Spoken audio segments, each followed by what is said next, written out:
Hello, hi, how are ya? I'm CJ and welcome back to my channel, True Crime Kitchen. And that's Jasper. She likes to show up and purr and run away if you try to touch her. So, typical kitty. And then she's up there. Anyway, so today we're going to do a recipe from our serial killer cookbook. We're going to do one by Charles Raymond Starkweather. I don't know if you've heard of him. I hadn't, so we're gonna get into it now. So his last meal, as it was simply cold cuts, right? So this is gonna be a really quick video. It's gonna spend more time talking about him than we are going to actually be making anything. So I've got everything kind of laid out on my table here. We're gonna talk about Charles for a minute, and then I will put you down so you can see what we're gonna do. I've got turkey breast, ham, Swiss cheese, Colby Jack cheese, mayonnaise, mustard, and some romaine lettuce. I was gonna have a tomato, but I ate that tomato yesterday with something else. So we're just gonna do without tomato. And you can absolutely add whatever you want to it and make it personalized. Let me show you the picture in this book, because this bread is why I wanted to do this. Look at that bread. Doesn't that look delicious? That's a delicious looking bread. I couldn't find this kind of bread at my grocery store, so I got some generic hoagie rolls, and I cut them. I don't know what else to say, but anyway. Charles Raymond Starkweather, and I'm gonna call him Stockweather at some point because I keep wanting to say that. He was a 19-year-old spree killer. It was from November 1957 and January 1958. He was arrested on January 29th, 1958, and he's murdered 11 people, right? So 10 of those people were actually between January 21st, 1958 and January 28th, 1958. So 10 people in 7 days? So that's a lot. And another fun thing about him is he had a companion, an accomplice, his girlfriend, Carol Ann Fugate, or Fugate, I'll probably say both of them. She was 14 years old, and back then, I guess it wasn't a big deal. So Charles was born in November 1938, and he was like in the middle child of a 7-child family. They were middle class, but they were still struggling. I've seen a lot of resources say that they were downwardly mobile.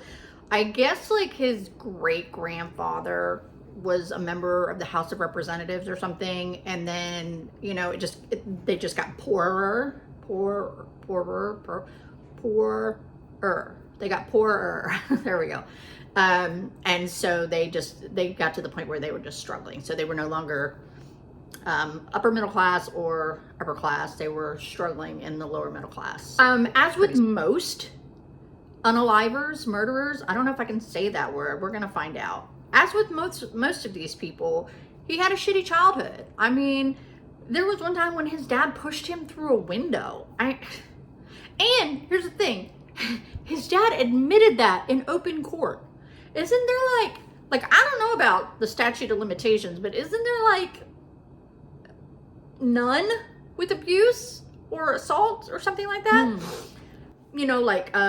I think murder has no statute of limitations, right? I think sexual assault has a statute, like I think it's 10 years or something like that. I'm not 100% sure, so don't quote me on that.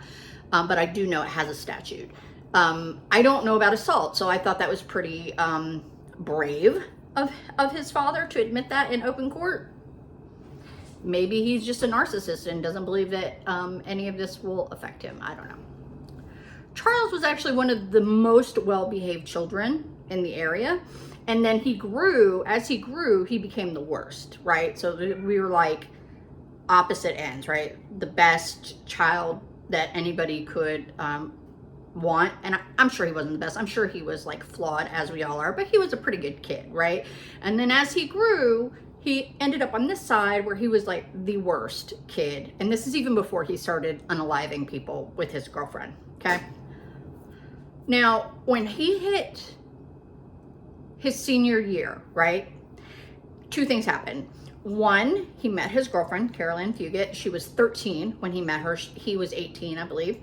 And he quit school to work for a newspaper warehouse. Not really sure what a newspaper warehouse is, other than maybe that's where they like put the newspapers together or bundle them up and set them aside for, you know, your paper delivery people. I think it's one of those two things. It's either the place where they like put the actual newspaper together, or where they bundle all the papers up into a stack and they set them aside for their delivery people. I kind of think it might be that one. Not sure.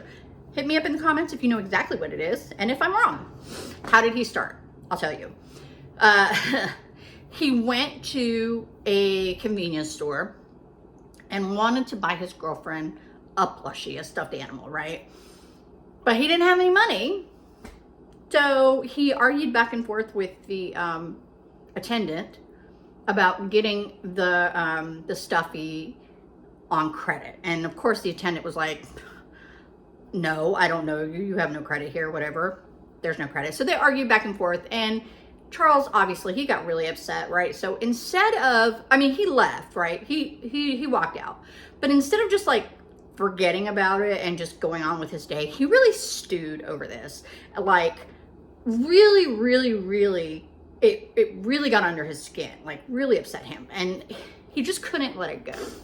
So that night, he went back to the gas station, convenience store, and kidnapped the attendant with a shotgun at gunpoint. Put Robert, that's the guy's name, put him in his truck, and then drove Robert out into some remote area where nobody would find him and shot him.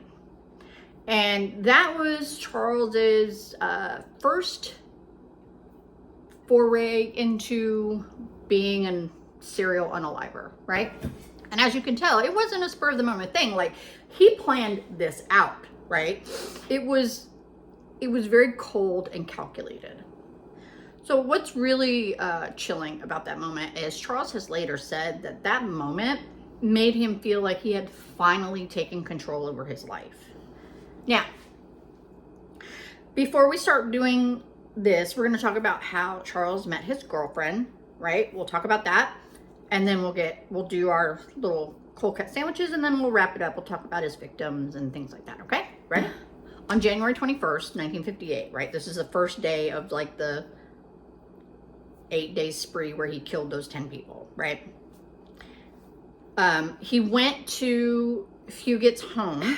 I'm gonna put a little trigger warning here because it does include an attack on a child. So if that doesn't sit right with you, just skip ahead like a minute or two, and that way you don't have to hear it. You ready? Okay, so Charles went to Fugit's home. He fatally shot her parents and then clubbed to death their 2-year-old daughter. Then he took their bodies. Oh, he killed their dog too, which is ridiculous. He took all of their bodies and stuck them in the outhouse and the chicken coop in the backyard, right? Because nobody's gonna check there. What if you have to go to the bathroom? I don't know. I don't know if they have the bathroom inside. Whatever, I don't know. Now, there's some debate about Carol Ann Fugit's involvement in his spree. So he says that she was an active participant, right?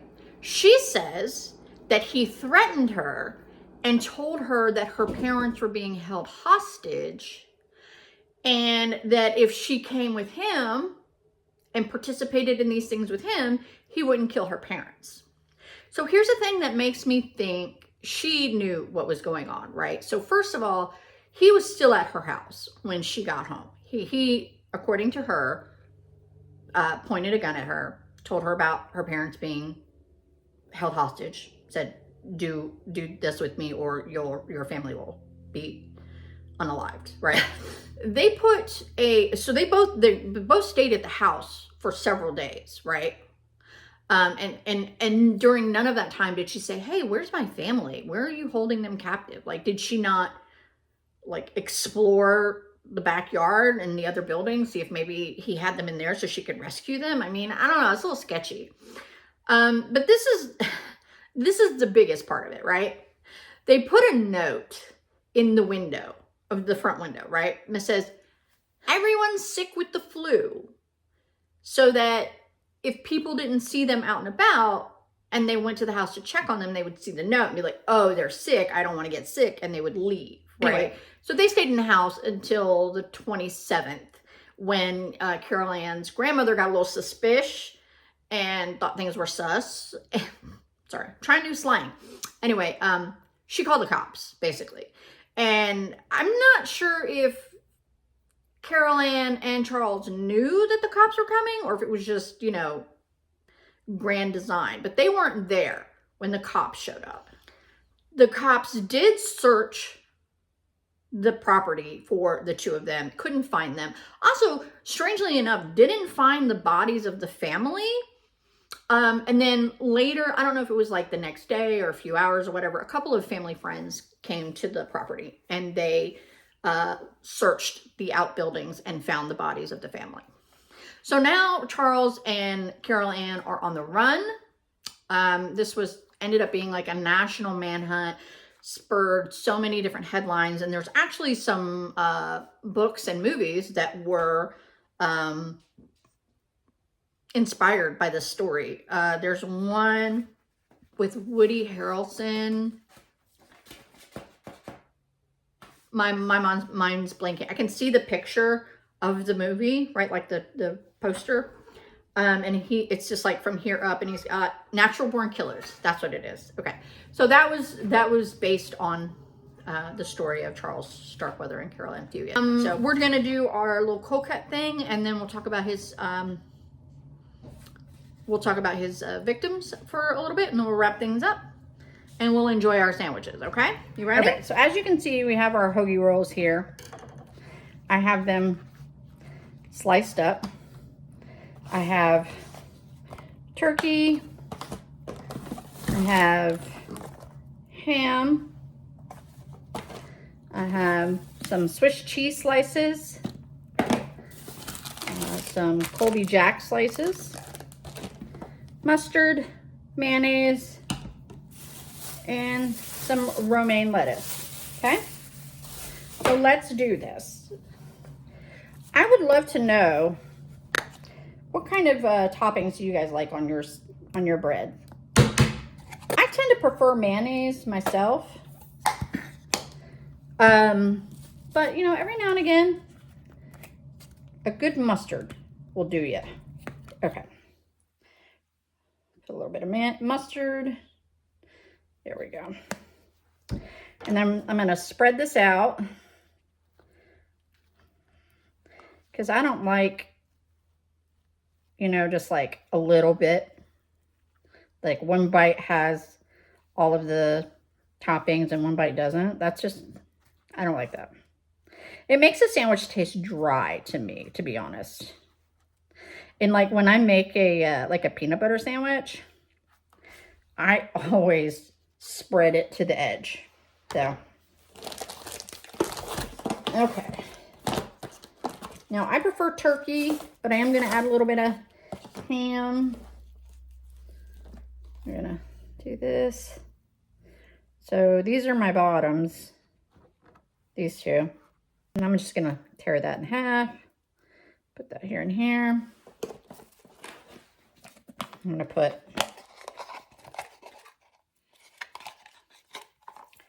one slice of Swiss. I'm pretty sure this is Swiss. It might be white American. I have been known to buy that in the past. Okay. And we're going to get our lettuce, which, you know, I just do like this on it.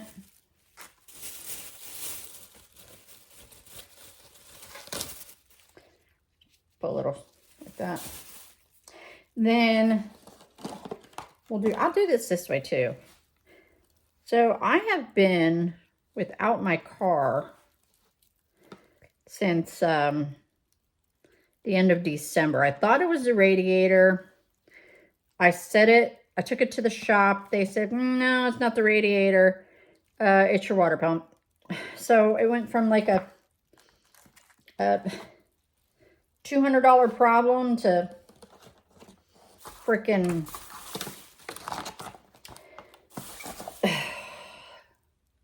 $1,400. So it was a bit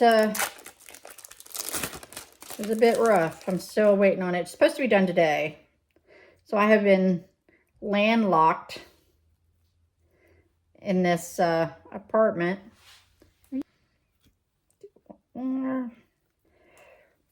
This reminds me of Subway. What's your favorite Subway sandwich? Mine keeps getting removed. I had like the grilled chicken or whatever it was, like had the chicken pieces and they put it on the patty and they would, you know, toast it or whatever. Then they got rid of that. And then I was like, oh my gosh, the Great Garlic is amazing. And I literally got that every day for like a long time because I kept having like Subway coupons where I could get like a foot-long meal for like $8. I would love to see pictures of y'all's club. Okay, we're gonna close it up. And I'm going to cut these in half because it makes it easier to eat them, in my opinion. Plus, sometimes I don't eat a whole sandwich and I want to save the rest for later. There we go. Okay. You ready? So I'm going to take one of these. It looks really good. It looks like crumbly because this bread is very crumbly. So I got crumbs all over my cutting board. Forgot what it was for a second there. Cheers.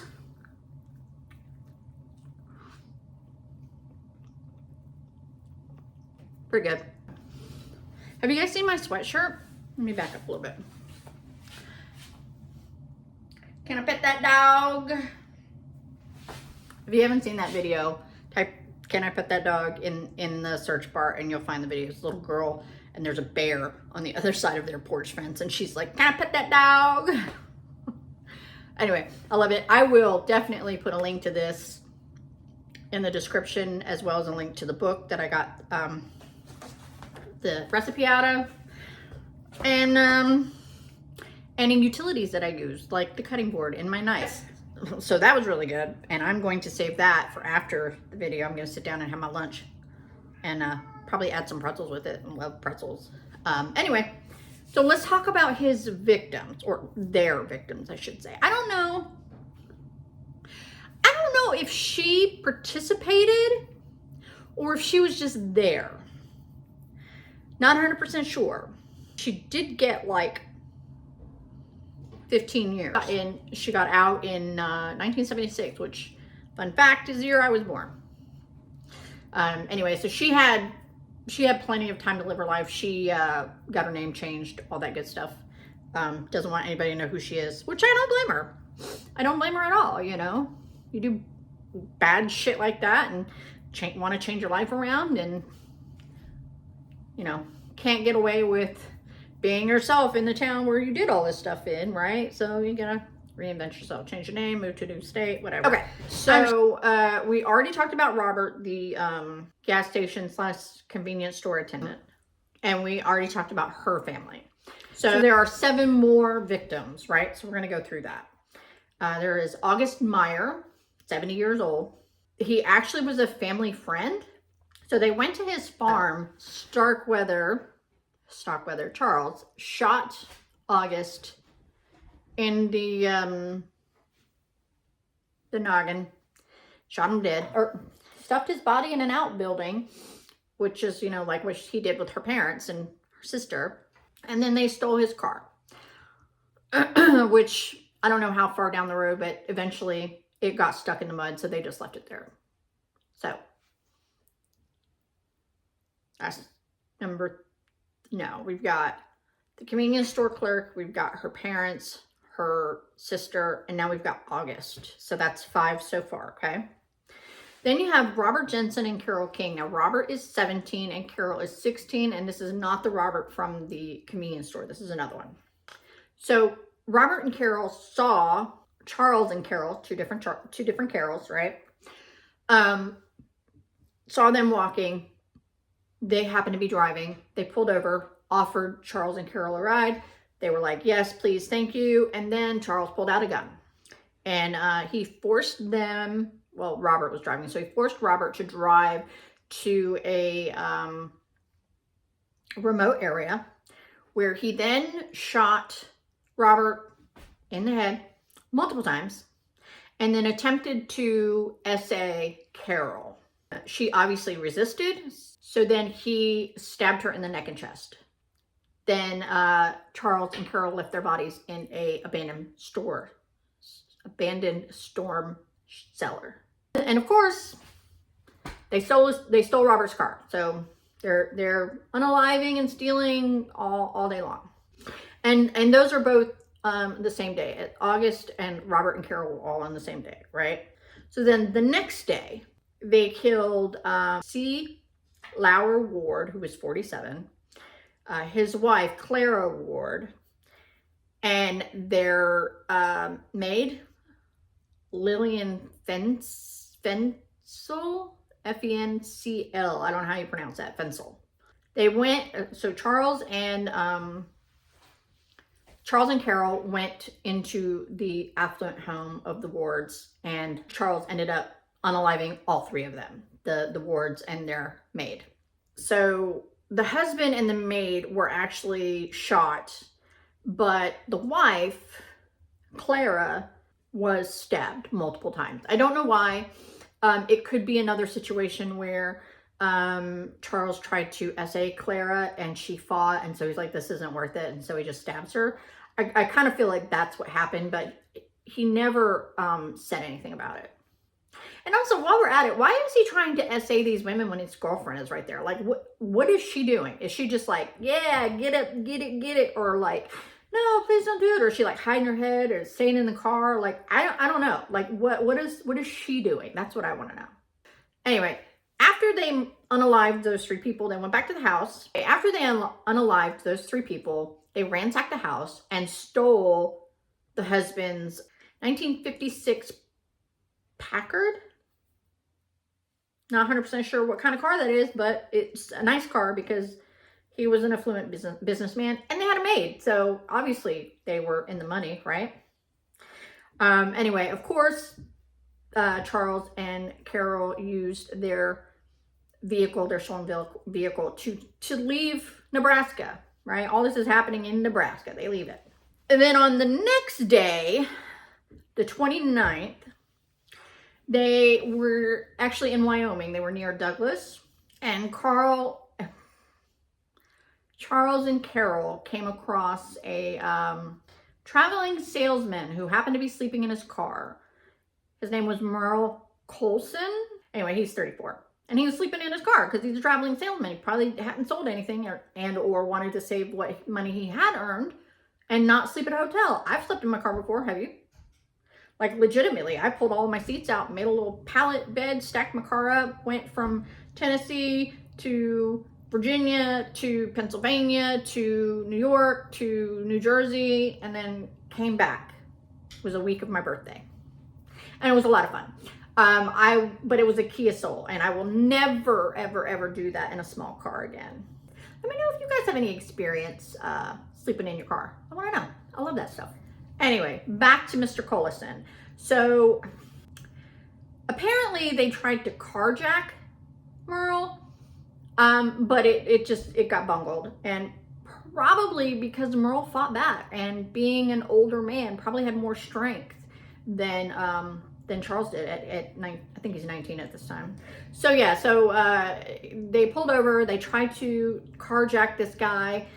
Merle fought and ended up getting unalived by Charles. So that's what happened. And then Charles was having a really hard time starting the vehicle. So I don't know if it was like, you know, one of those things where you've had the car for so long and it only listens to you because you got to like pump the brakes 5 times, put it in neutral, turn on the radio, turn on your fog detector, and then hit the gas. That's what's going to make it work. I don't know, something like that could have been, or he was just having a hard time for whatever reason. There was a Good Samaritan, I guess, a passing motorist, saw that Charles was having issues starting the car, thought that the car was his, and pulled over to help. Charles obviously was like, no, go away, but it ended up in some kind of like fight, and that is when law enforcement were called. And this is you know, when the spree ended, because the police were finally called.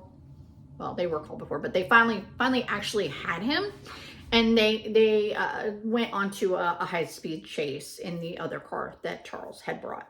So eventually Charles was apprehended by the police, right? The high-speed chase stopped, right?